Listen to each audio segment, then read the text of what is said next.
ایک نوجوان دعا کر رہا تھا، یا اللہ مجھے معاف کر دینا اس لیے کہ میں اپنی بیوی کی باتوں پر آ کر آج میں اپنے باپ کو اٹھا کر دریا میں پھینکنے جا رہا ہوں، مجھے معاف کر دے۔ دعا کر رہا تھا کیونکہ اس کی بیوی اسے کہتی تھی، یہ جو بڈھا تیرا باپ چار پئی پر پڑا، یہ کھانستا ہے، جراثیمیں پھیلتی، کرونا پھیلتا ہے، اسے اٹھاؤ جا کر دریا میں پھینکاؤ، اگر نہیں پھینکتے تو پھر مجھے چھوڑ دو۔ کیونکہ وہ تو اپنی بیوی سے محبت کرتا تھا، بیوی کے بغیر زندہ نہیں رہ سکتا تھا۔ جس طرح مچھلی کو پانی کے ساتھ مودت ہوتی ہے، اسی طرح اسے بھی بیوی کے ساتھ مودت تھی، اس لیے بیوی کے حکم کو سر آنکھوں پر رکھا، دوڑ کر اپنے بوڑھے باپ کے پاس گیا، کہا ابا آؤ آج میں تمہیں جنگل میں لے جاتا ہوں، جنگل کی حسین وادیوں میں گھما پھرا آتا ہوں تاکہ میرے باپ کا دل باغ باغ ہو جائے، میرے باپ کی بیماری ختم ہو جائے۔ اور وہاں میں نے سنا ہے ایک حکیم رہتا ہے، وہ ہر مرض کا علاج کرتا ہے، ساتھ ہی جنگل میں گھوم پھر آئیں گے، ساتھ ہی حکیم سے آپ کی طبیعت بھی چیک کرا لوں گا، ساتھ میں دوائی بھی لے لوں گا۔ بوڑھے باپ نے کھانستے ہوئے کہا اچھا بیٹے آؤ پھر چلتے ہیں۔ نوجوان بیٹے نے باپ کو اپنے کندھے پر بٹھایا، کہاں جا رہا ہے؟ دریا میں پھینکنے جا رہا ہے۔ دریا کے پانی کے اندر قدم رکھا، پہلا قدم رکھا، دوسرا قدم رکھا، تیسرا رکھا، جب پانی گلے تک پہنچا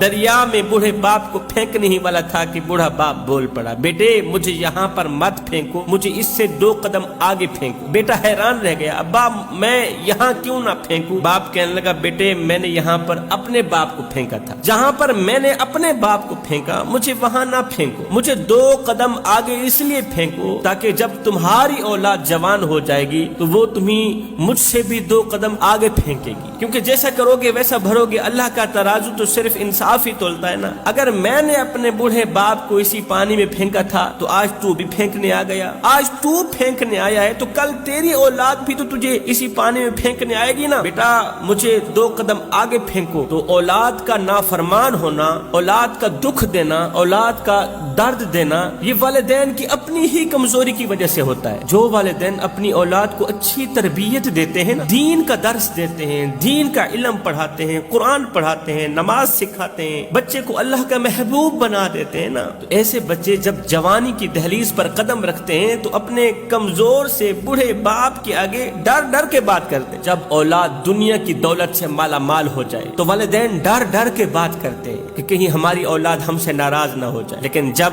اولاد دین کی دولت سے مالا مال ہو جائے تو پھر اولاد ڈر ڈر کے بات کرتی ہے کہ کہیں والدین ہم سے ناراض نہ ہو جائے۔ اس لیے سب کچھ کرنا اپنی اولاد کو اچھی تربیت